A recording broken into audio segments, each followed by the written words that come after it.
Bonjour tout le monde, donc je me présente, je suis Pavé Tran, chargé des admissions à l'IM. Bienvenue en tout cas pour le webinaire d'aujourd'hui pour l'axe audiovisuel. Je donne la parole à Mathieu Sauer et ensuite il y aura la présentation de M. Jonathan. Salut Pavé. Salut. Écoute, ravi d'être là. Moi c'est Mathieu, donc je m'occupe de l'axe audiovisuel ici à l'IM. Pour vous situer un peu ce qu'on fait, on va peut-être vous faire passer une petite vidéo rapide pour montrer un peu ce qu'on fait ici dans l'axe audiovisuel à l'IM.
Donc voilà, là c'est pour vous situer un petit peu ce qu'on peut faire à l'IM. Là c'est les travaux des premières et deuxième années des années précédentes. Nous, très rapidement, mais pour situer ce que c'est, nous on forme des filmmakers. Donc voilà, le but c'est de former des gens qui sont des hommes orchestres, qui étaient les gens de ma génération il y a quelques temps quand on a commencé. On était les premiers et maintenant on essaie de vous former, vous, de la nouvelle génération à ces choses-là. Et Jonathan, qui est à côté de moi, et comme ça, est un filmmaker. Donc voilà, est-ce que tu peux te présenter peut-être rapidement ? Rapidement, ouais. Je m'appelle Jonathan, donc je suis réalisateur, chef opérateur, cofondateur de la société Une Autre Production, et on est spécialisé dans le film produit. D'accord. On va peut-être passer très rapidement quelques images pour montrer un peu ton travail, et puis on continue de discuter ensuite. Donc voilà. Ça marche.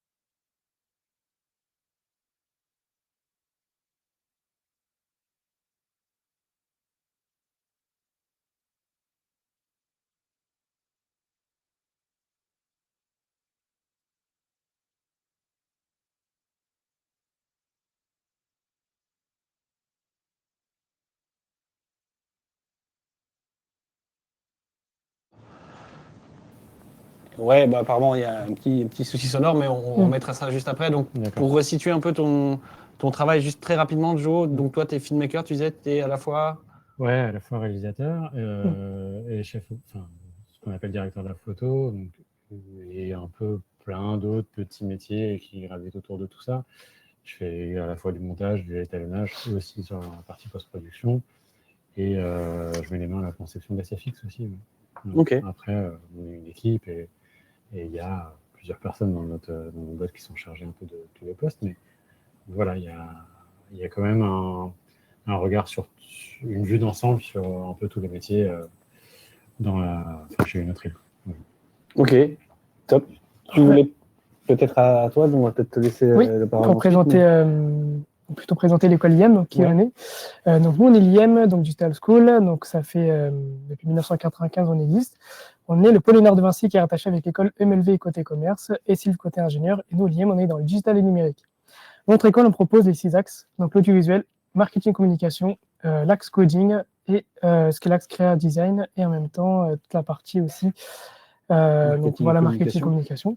Et donc nous on propose des bachelors et des masters, donc bachelor première année, deuxième année, troisième année avec un titre RNCP niveau 6 reconnu par l'État, et ensuite nos masters en alternance avec un titre RNCP niveau 7.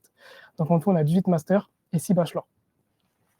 La première année et la deuxième année sont en initiale. C'est à partir de la troisième année que vous pouvez faire en alternance, sauf pour jeux vidéo et animation 3D. Et ensuite, pour la partie master, tout est en alternance. Mais le rythme se varie par rapport à la formation que vous choisissez. En plus de détails, donc là, aujourd'hui, c'est le but, c'est de présenter l'axe audiovisuel. Donc, je te laisse présenter, Mathieu, Ouais, l'axe merci la Pavé. Oui, on a amorcé un peu tout à l'heure donc sur l'axe audiovisuel. Il y a différentes choses. Chez nous, on travaille vraiment sur 3 grands piliers autour de l'axe audiovisuel. Un, la conception, rédaction. C'est quoi? Ça paraît abstrait pour tout le monde, mais c'est savoir ce qu'on veut raconter, comment on veut le raconter et anticiper et écrire. C'est ça. Tu me contrediras pas que c'était une des choses les plus importantes, je pense, pour arriver à vendre les projets. Puis après, derrière, on rentre vraiment dans la phase de production. Peut-être demander à la régie de passer 2-3 choses vraiment sur les projets de l'IEM. Donc voilà, comme ça, vous pouvez avoir quelques images, vous faire une idée. Mais voilà, la production, c'est vraiment essayer de mettre en avant le travail qu'on a fait en amont en conception-rédaction pour pouvoir faire de l'image, faire de l'image belle et au service d'un projet. Et puis après, ensuite, on a la phase de post-production. Donc voilà, c'est vraiment ces 3 grandes étapes. Nous, on appelle ça le bachelor un peu filmmaker. À l'IEM, c'est arriver à vraiment utiliser ces 3 grands piliers pour pouvoir être autonome et arriver à construire un projet et arriver à le mettre en place. Alors, ça ne vient pas de nulle part. Je pense que tu seras assez d'accord avec moi. C'est, je pense, une grande partie de notre expérience sur le terrain et de ces personnes qui arrivent à être un peu des hommes orchestres là-dessus. J'imagine que chez toi, ça fonctionne un peu comme ça aussi. Ouais, on est plusieurs à être un peu couteau suisse dans notre boîte. Et c'est vrai que de manière générale, on touche un peu tous à tout. Effectivement, c'est une grosse valeur ajoutée d'avoir un peu une vue d'ensemble et d'avoir une formation un peu globale sur l'audiovisuel. Pour situer un peu, je dois peut-être avoir quelques images qu'on peut mettre en plus, qui permettront de voir et de pouvoir comprendre comment ça fonctionne un peu l'IEM avec des étudiants qui sont en train de travailler. Donc voilà, ça permettra de pouvoir regarder, de pouvoir voir un peu comment tout ça fonctionne du côté de l'école et de pouvoir comprendre aussi qu'à l'IEM, on a du matériel et de l'autre côté, on peut utiliser un maximum de choses. Et ce que vous voyez là, c'est des étudiants de la première année, dès la première année qui travaillent dessus. Donc voilà, ça permet de savoir que même quand on est à l'IEM et qu'on commence, on peut accéder à du matériel et on peut montrer bien sûr, un peu tout ce qu'on sait faire. Je ne sais pas, est-ce que vous avez peut-être d'autres choses Alors, moi, j'ai des questions à te poser. Ah écoute, avec plaisir. Qu'à moi ou vous deux, c'est comme vous voulez. Pardon, j'ai une question par rapport à la formation. Quel type de projet concret les étudiants réalisent-ils en première année, en deuxième année dans l'axe, c'est effectivement une bonne question sur les projets. On a vu une partie tout à l'heure, mais sur les projets, en première année, généralement, on va vraiment dans la découverte et on vous laisse la place, vous les étudiants, pour pouvoir vous exprimer. Donc, c'est à la fois des projets, cette année, ça doit être autour de la présentation d'un artiste au premier semestre. Et au deuxième semestre, on vous laisse un peu plus de liberté créative pour voir un peu ce que vous avez derrière comme possibilité de création et de pouvoir la mettre en avant. Et puis pour situer, après au deuxième année, cette année on fait un clip, une publicité, un film en IA, parce que c'est important pour nous de mettre tout de suite l'IA en avant. Bien sûr. On a parlé conception, rédaction, mais savoir ce qu'on veut faire et après la façon dont on peut le faire. On peut le faire à la fois en filmant, mais on peut aussi faire une partie en IA.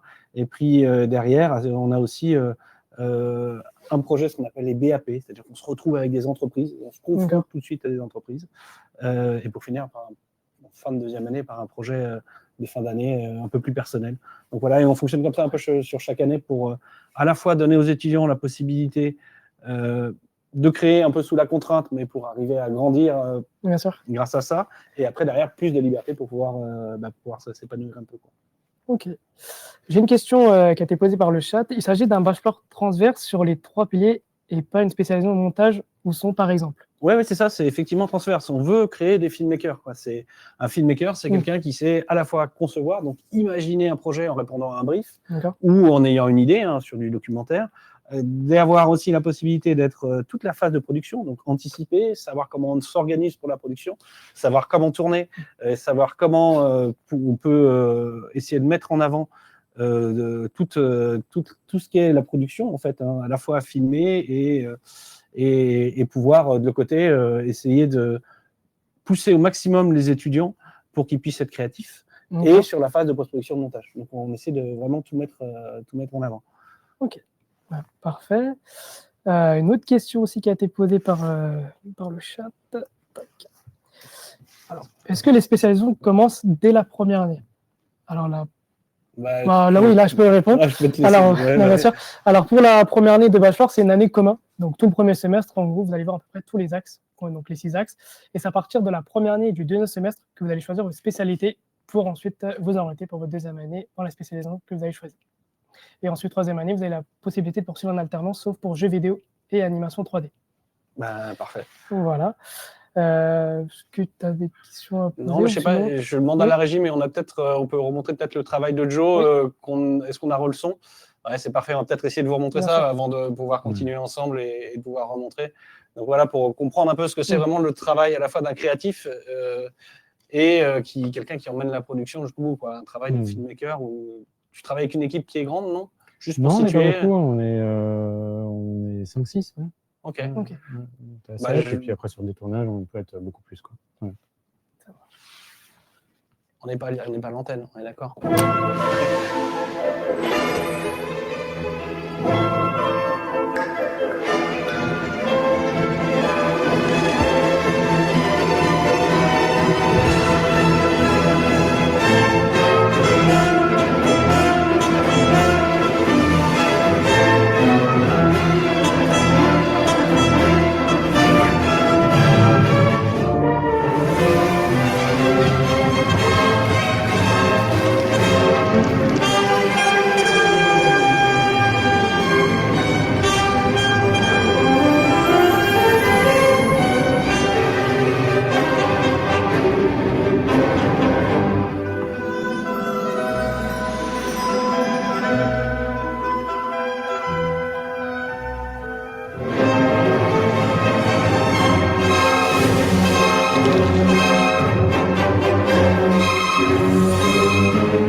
Travail. Est-ce que tu peux nous expliquer ce qu'on vient de voir à l'image ici? C'est un peu ce qu'on appelle un showreel, donc c'est une bande démo. Donc on a vu une succession de projets publicitaires qu'on a réalisés avec une autre île. Voilà, il y a des films qui datent plus ou moins de ces dernières années, on va dire. Et c'est très axé film produit, donc on a vu une succession de plans qui sont des plans avec SFX. Il y a beaucoup d'effets spéciaux, donc SFX et VFX, donc effets spéciaux de tournage et effets spéciaux. Pour situer, parce que c'est un peu une de tes spécialités, c'est que vous faites, surtout vous en faites une grande partie vous-même, en fait. Spécialité, là pour le coup, on s'est vraiment spécialisé dans les effets spéciaux réels. Donc on est structuré dans le sens où on a des capacités de production dédiées à ça.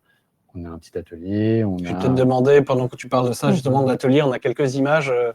peut-être à montrer, ouais, en même temps, tu peux continuer, ouais. mais ça permettra de situer Du un coup, peu. ouais, on utilise des motion control, donc des appareils, de l'appareillage pour contrôler les mouvements, soit de la caméra, soit de ce qu'on filme, des produits, des textures.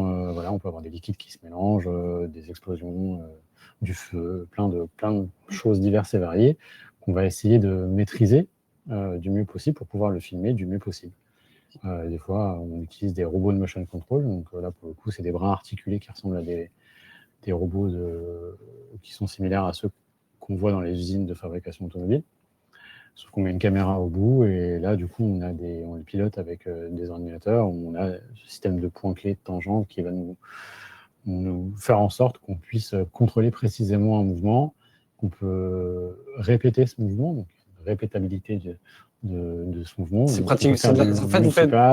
C'est entre la technologie et l'artisanat, finalement. C'est entre la technologie et l'artisanat. Il y a une part de développement qui peut être intéressante quand on fabrique des motion control. C'est pour le coup avec des petits moteurs, des Arduino, des moteurs pas à pas. On fabrique il y a la mécanique aussi qui rentre en ligne de compte. Donc c'est vrai que ça, c'est un sous-métier de tout, voilà, tout le métier Et tu interviens où, toi, là-dedans, finalement? Dans la partie. Je connais un peu déjà la réponse, mais c'est moi que tu me dis. C'est-à-dire que de la conception, on part d'une problématique, c'est-à-dire on part de fantasmes, de plans qu'on aimerait faire, sauf qu'on n'est pas en 3D et que comment on fait pour faire ça? On a une demande client au début, on y répond. Client, comment on fait pour suivre une goutte qui tombe en close-up, en macro, avec au 100 macro, donc à la longue focale. Sans le faire en 3D, avec sans du le faire réel. en 3D, en le faisant en réel. La goutte, elle a une vitesse, elle part d'un point A pour arriver dans un point B. On a vu qu'elle tombe qu'elle fasse un splash sur un volume d'eau. Comment on filme ça en macro à la vitesse de la tombée de la goutte? Donc ça part de là, par exemple. Et là, on se dit, voilà, électrovanne, déclencheur, latence. Tu penses à la fois à la création, après il y a une partie technique, après il y a une partie d'image. Donc est-ce qu'on se contraint à la création de ne pas faire ce plan ou de trouver une autre alternative d'un plan qui peut correspondre à la demande quand même, ou est-ce qu'on trouve techniquement le moyen de le faire et les moyens, est-ce qu'on a les moyens de mettre tout ça en œuvre pour réaliser ce plan? Voilà, donc après, il y a un arbitrage qui est à faire, si ça coûte trop cher, s'il y a trop de développement, si ça prend trop de temps. Mais c'est très intéressant. Et puis après, on peut aussi analyser la partie VFX, soit additionnelle, donc c'est la partie post-production. Est-ce qu'on va mélanger de la production pure et dure et de la post-production pour arriver à l'effet souhaité? Ce qui peut être le cas de temps en temps. Voilà. Ça peut diviser un peu les coûts, ça peut être plus pratique, plus rentable, bref, mieux. Et de toute façon, c'est toujours au service un peu d'un projet, d'un client, c'est les choses qu'on apprend, d'une image de marque et de ces choses-là. Ouais, alors dans notre métier, bien sûr, il y a la culture des marques pour lesquelles on travaille qui est à connaître, bien sûr. Nous, on prend des briefs clients. Il y a une demande, il y a un produit qui sort, un nouveau produit. On prend le brief, le positionnement, pour qui on travaille, à qui s'adresse le produit. Avec tout ça, on va commencer par la création.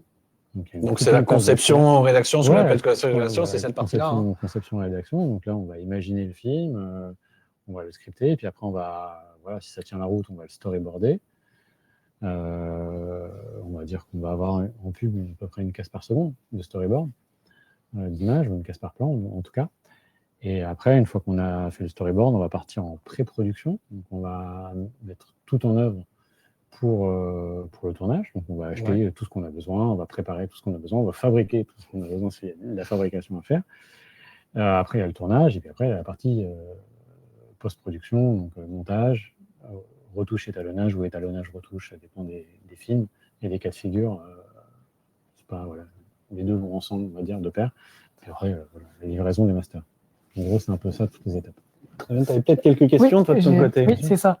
Quels postes sont les plus recherchés aujourd'hui dans la production, par exemple? Les plus recherchés? Oui. C'est une bonne question. C'est une bonne question. Alors, pour UAI, je dirais, parce qu'encore une fois, on est une boîte de prod un peu spécialisée dans le secteur du luxe, dans le film produit et dans les effets. Il y a la partie créative. On a toujours besoin il y a la partie créative, je dirais, de conception-rédaction, clairement. Donc là, c'est de la direction de création et de la direction artistique plutôt, plus de la direction artistique que de la direction de création. Le montage, c'est toujours intéressant. Avoir des monteurs spécialisés pub, donc cet œil, ce rythme, cette rigueur qui est propre à la pub. On peut retrouver un peu de similitude avec le clip, souvent, il y a l'aspect montage étalonnage, un peu polyvalent, ce profil un peu polyvalent, qui a des notions de SFX et qui n'a pas peur de l'étalonnage, vraiment, le côté Da Vinci, apprendre un peu le système de masque, les trucs un peu plus complexes que le montage, le cut simple est très efficace, mais dans le film produit, on peut avoir besoin d'aller plus loin et de gens qui maîtrisent en tout cas la partie maths. Est-ce que vous avez besoin de gestionnaire aussi, un peu de gestion de prod sur des choses comme ça, ou c'est des choses que vous faites complètement en interne? Pas tant que ça, parce que pour le coup, il y a 2 personnes qui sont dédiées à la prod et à la gestion de prod. Donc, encore une fois, on est une petite équipe. On a nos propres studios, on a nos petits studios, on filme des produits, donc on n'a pas besoin d'être trop nombreux. Notre équipe grandit avec des freelances quand on fait des tournages un peu plus conséquents. Donc ça arrive très régulièrement. Souvent, on n'est pas que 6 sur un tournage, on peut être, on va dire, une dizaine, parfois plus, ça peut monter beaucoup plus, avec l'équipe make-up, coiffure, stylisme, etc. Parce qu'il arrive quand même assez régulièrement qu'on fait des films maquillage avec des mannequins. Donc là, il y a toute une partie encore différente, tout un autre aspect du métier à gérer. Non, la partie prod, en tout cas chez nous, c'est pas le nerf de la guerre. Mais si je peux me permettre de rebondir, je vois je vois les questions que vous ne voyez pas de côté, mais derrière l'écran, il y a toutes les questions de pavé. Donc je vois un petit peu tout ça, mais il y a une qui est vraie finalement, c'est un peu comment est-ce que toi, de ton côté, tu es arrivé à faire ce métier-là à une époque où nous, on n'avait pas tout à fait les mêmes formations. Alors moi, mon parcours, en gros, j'ai fait des études d'art, de peinture, et j'ai terminé par une petite année où j'avais 2 fois 6 mois en école de photo et en école de cinéma, et ça m'a permis de finir un peu mon cursus un peu artistique et d'avoir un attrait pour la photo en tout cas. Par la suite, j'ai fait du clip, pas mal. J'étais à l'époque associé, en tout cas partenaire d'une société de distribution de disques, pour laquelle je gérais les clips des artistes. Et de fil en aiguille. Mais c'est comment les clips à l'époque? Je connais un peu cette époque-là, on était passé la caméra numérique était arrivée, c'était tout le début. C'était le début de la cam numérique, donc les fameuses PD150, PD170. Puis les appareils photo qui sont arrivés très vite. Après. Et à l'époque, on avait donc à l'époque de ces Sony ou de ces PD150 ou de ces Z1, sur la fin, on avait ce qu'on appelait des kits Mini 35. Donc c'était des petites boîtes où il y avait un dépoli qui tournait, on filmait le dépoli, et devant, on mettait une optique photo bien souvent. Mais ça nous permettait de faire des clips à 5 personnes et de partir avec des petites équipes aussi. Des petites équipes avec le camion plein. C'était une époque où c'était souvent, on était pour ma part en tout cas, dans un milieu un peu urbain où on faisait des clips un peu à la débrouille. Mais arrivé de partir à 2 avec un camion plein. Moi, j'ai appelé ce truc-là filmmaker, mais c'est un peu cette époque-là où on s'est un peu construit. Le matériel était beaucoup plus volumineux. Il fallait quand même le camion, les grosses, c'est des HMI ou du Tungsten, ça pesait lourd. Il fallait en monter plein pour avoir. Il faisait chaud. On se brûlait, etc. Aujourd'hui, les panneaux à LED et les projets à LED de manière générale ont un peu révolutionné. L'arrivée du numérique qui s'est démocratisé avec l'arrivée du 5D, bien sûr, et tout ce qui s'ensuit, ça a énormément évolué. Et j'ai perdu le fil de ce que je te disais à la base. Bon, c'est pas grave, je pense qu'il doit y avoir encore quelques questions à poser. Alors, quel conseil donnerez-vous à un jeune qui veut intégrer l'audiovisuel aujourd'hui, par exemple? Couteau suisse. D'avoir un peu le côté pluriel, c'est hyper important d'avoir une vision globale de tout le code. D'avoir un peu cette vision sur, en tout cas au début, sur un peu tous les métiers D'accord. et de se dire ouais, aujourd'hui, les outils sont hyper accessibles, ça c'est vachement démocratisé quand même. On peut apprendre le montage, on peut apprendre l'étalonnage, on peut. Après, bon, l'aspect robotique, motion control qui est propre à une autre île, c'est encore un secteur à part. Mais la caméra, c'est accessible. C'est accessible dans le sens où aujourd'hui, pour on va dire moins de 1 000 €, on a accès à quand même un petit boîtier numérique qui fait aussi bien de la photo que de la vidéo. C'est vrai que si je parle de mon époque, on paye des sous avant d'aller appuyer 36 pauses parce qu'il fallait développer la péloche et que voilà.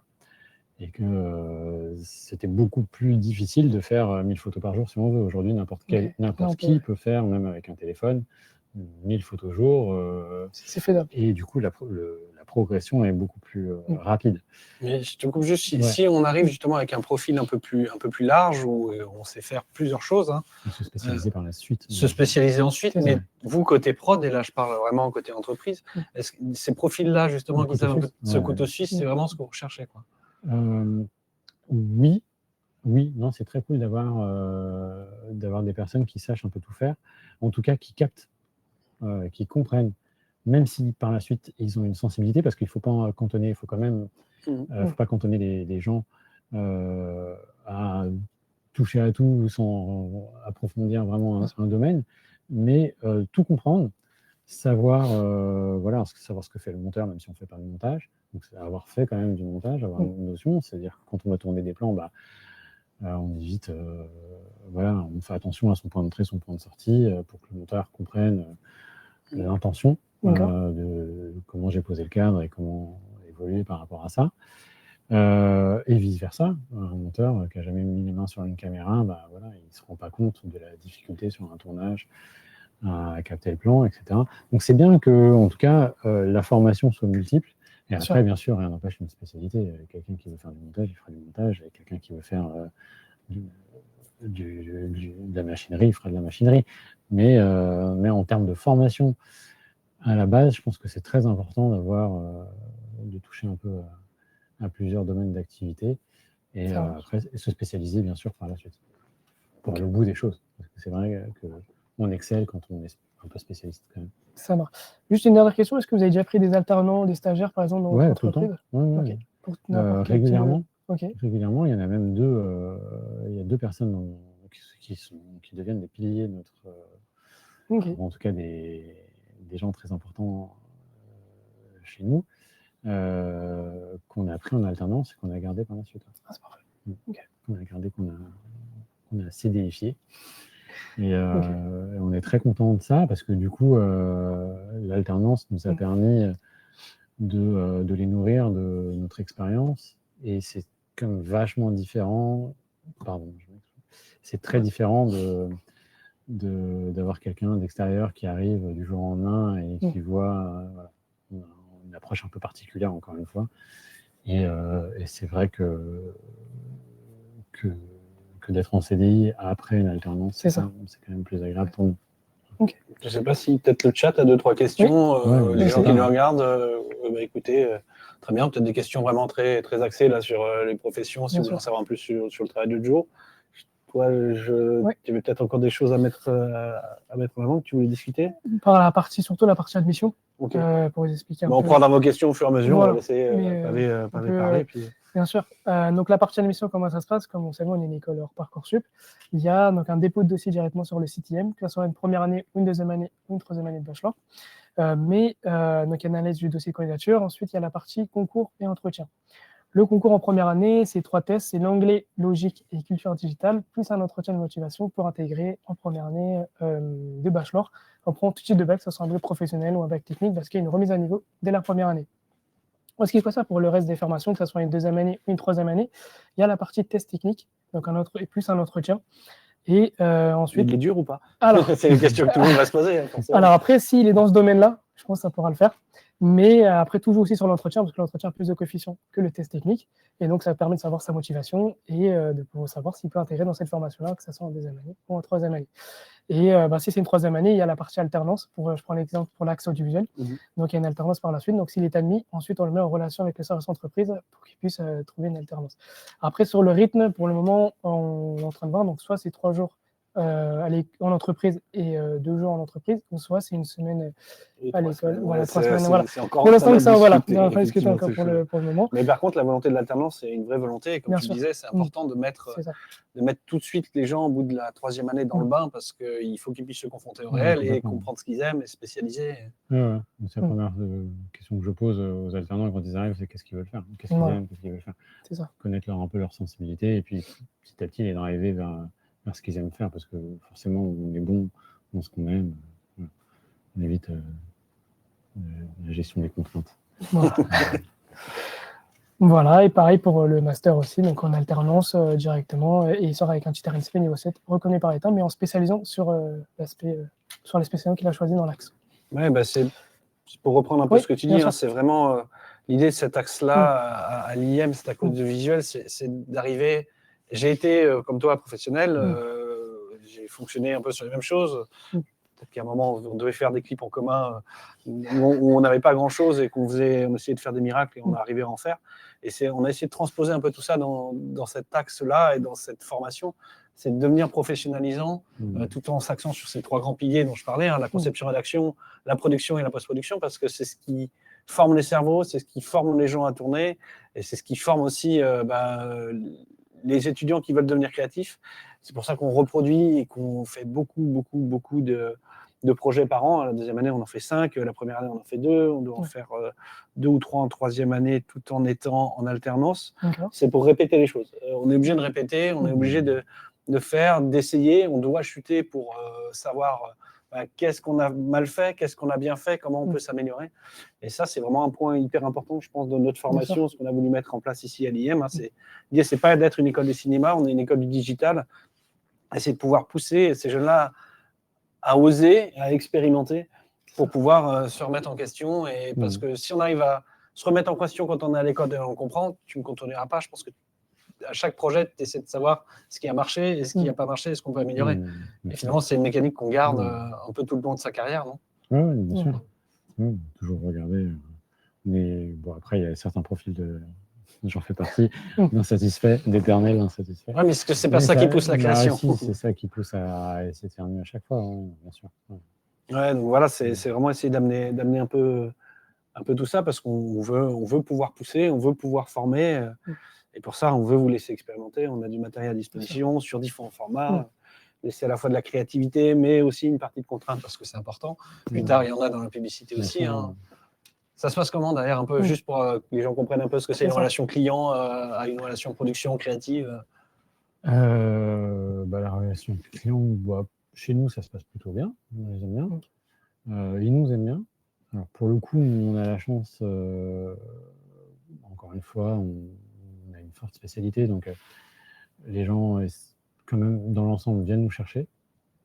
Nous, c'est rare qu'on aille démarcher. Ça, c'est un luxe dans nos métiers. Ouais, on ne démarche pas. Mais par contre, on essaie de faire quand même un effort sur l'attractivité. On se doit d'être attractif quand on sonne à notre porte. Les gens savent chez qui ce qu'on fait, et ils viennent nous voir pour notre spécialité. Et il y a beaucoup de bouche à oreille, c'est-à-dire que nos clients satisfaits parlent à d'autres personnes, communiquent, tu cherches une boîte pour faire ci, ça, tu as un truc compliqué, un projet compliqué, ils nous recommandent. Et c'est un peu la meilleure pub qu'on peut avoir. Quand même. C'est un peu comme ça que, en tout cas, ça se passe avec nous, et c'est effectivement, pour le coup, je touche du bois, ça continue, ça se passe bien. Et non, la relation client, par contre, au jour le jour, effectivement, il y a beaucoup d'échanges, il y a beaucoup de retours. Alors nous, pareil, encore une fois, on est sur du détail, sur un secteur d'activité qui est très précis, on est sur l'extrême précision, sur le fignolage du fignolage. On peut passer plusieurs semaines, voire des mois, voire plusieurs mois, des fois, sur un détail qu'on va changer, rechanger. Donc il y a une gestion des retours, la frustration à gérer aussi par rapport à ce temps long sur certains projets. la communication avec les clients qui peut être aliénante par moment, dans le sens où on peut avoir beaucoup de retours à gérer. Mais ça fait partie du métier et pour le coup, on n'a rien sans rien. Il faut y aller. Et c'est quoi le conseil que tu donnes à quelqu'un là qui sort du bac et qui se dit qu'est-ce que j'ai peut-être envie d'aller sur du visuel, qu'est-ce que c'est les atouts, qu'est-ce que j'ai Qu'est-ce que c'est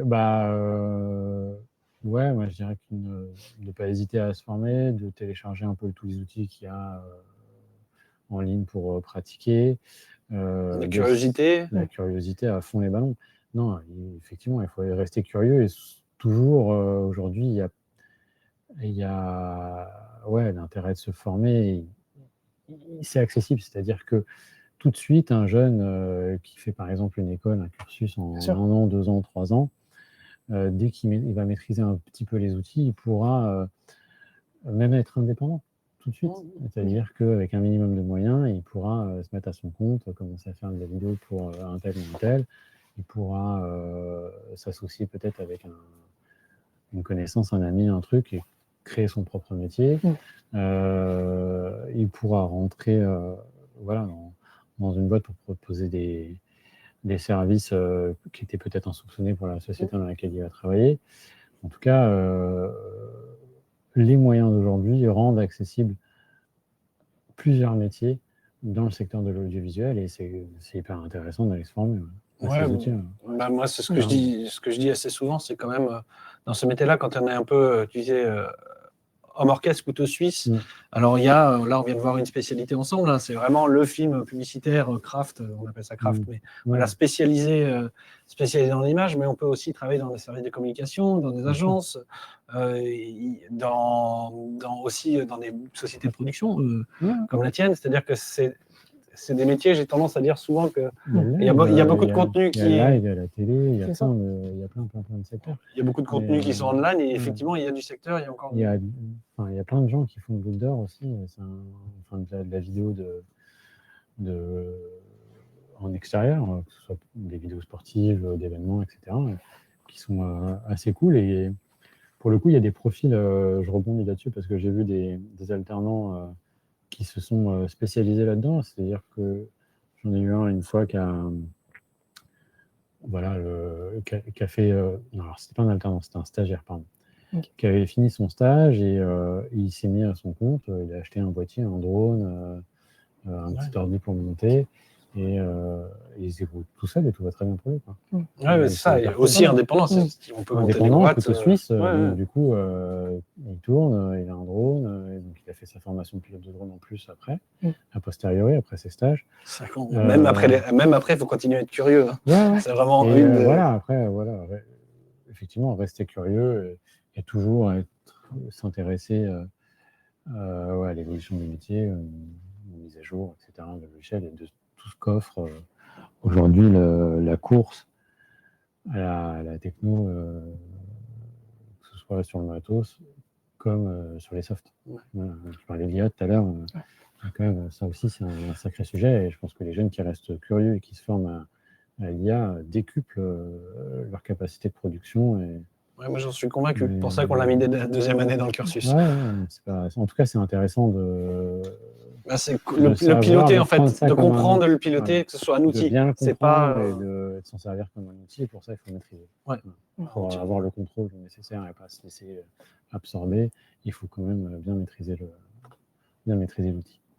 Je ne sais pas, est-ce que tu as encore des choses à dire? Je ne sais pas si on a quelques questions chez nos amis du chat. Après, moi, j'ai une question pour vous deux. Qu'est-ce qui vous a donné envie de travailler derrière la caméra plutôt que devant, par exemple? Tu veux y aller ou j'y vais? Moi, ça va être très simple. Je n'aime pas du tout tu vois, l'exercice de ce côté de la caméra. D'accord. Je n'aime pas ça. C'est un peu pareil. Je crois qu'il y a surtout un truc, c'est que j'ai toujours observé ce qu'il y avait autour de moi. Je pense que mes yeux, assez jeunes, étaient devenus un peu des caméras à regarder comment ça fonctionnait autour de moi et je voyais le monde un tout petit peu différemment. Et je me suis dit, j'ai commencé par la photo petit avec un appareil et puis je me suis dit, ça j'observe. Et observer, ça permet de voir un peu les choses différemment, d'analyser, de pouvoir les retranscrire. C'est jeune. Je préférais être, du coup, derrière, observer et essayer d'avoir un côté management que je trouve intéressant, d'organisation, de créer une production, d'avoir des gens, d'avoir des tâches et que chacun puisse avancer ensemble. Je crois que c'est un truc qui m'a plu assez jeune. Et ça regroupait à la fois une partie organisationnelle et une partie créative pour pouvoir mettre en image. Donc je pense que ça m'a poussé à rester derrière la caméra plutôt que devant. Ok. Ça marche. Après, on peut parler aussi de la journée portes ouvertes qui aura le samedi 13 décembre. Bien sûr. Donc voilà, pour vous informer, donc on a aussi une journée portes ouvertes le samedi 13 décembre de 10h à 14h. Donc le but, c'est il y aura les 6 axes présents.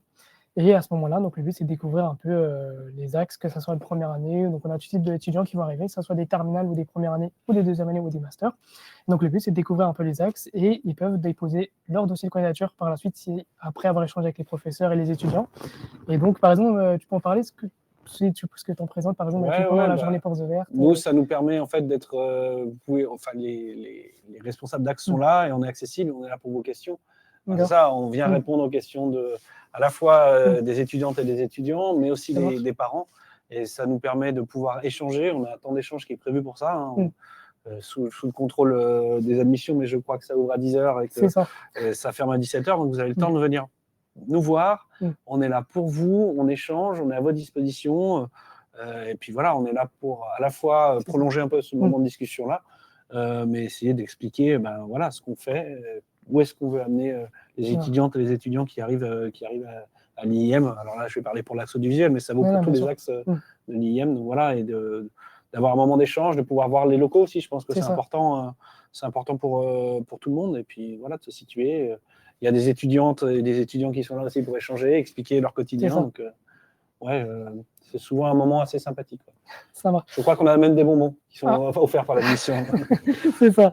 C'est à la fin, donc, en groupe. Donc, il y a la partie admission, ils peuvent déposer leur dossier. Et donc, on offre les frais de dossier de 50 €. Et donc, ensuite, ils poursuivent chez eux le dossier. Et après, il y a la partie concours et entretien à passer par la suite. Parfait. Voilà. Est-ce que vous avez des questions? Moi, je crois que je suis bon. Toi, tu veux peut-être. Vous avez des questions, par exemple? Non. Moi, tout est bon. Et après, je ne sais pas si les autres, ils ont des questions, par exemple. De l'autre côté, écoutez, si on n'a pas de questions, c'est qu'on a été assez clair. Je crois. Peut-être merci à tous. Merci merci à vous deux. Merci beaucoup, Jo, d'être venu parler un peu de ton métier. Et puis, écoutez, on reste à disposition. Bien sûr. Vous savez où nous retrouver. J'imagine sur le site de l'IIM. Voilà. Bon, bonne soirée à tous. Bonne soirée. Merci.